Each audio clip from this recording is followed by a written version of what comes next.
hadithi ya Mtume alisema kullukum ra'in wa kullukum mas'ulun, ina maneno marefu sio? Kuna mahala sema wal mar'atu ra'iyatun fi mali zawjiha. Kwa nini Mtume amewekeza kwenye financial alipokuja kwenye mwanamke? Asema na mwanamke ana masulia ya nani? Ya mali ya mumewe, sio?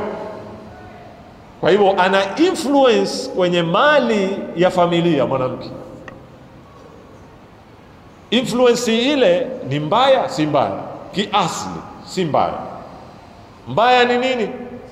Ni culture yale lorena yani utamaduni alionao wa kimatumizi ndio umeifanya influence yake ile iwe nini? Iwe mbaya. Lau angekuwa na utamaduni mzuri na fikra, hakuna watu waweza kuleta mwamko mkubwa na mabadiliko ya kiuchumi kama wanawake.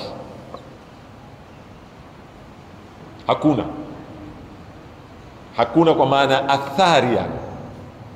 Lau wanawake watakuwa wameingizwa katika harakati za kiuchumi, wana athari kubwa katika kukontroli matumizi ya wapi? Ya majumbani, mpaka kwa kontroli waume zao.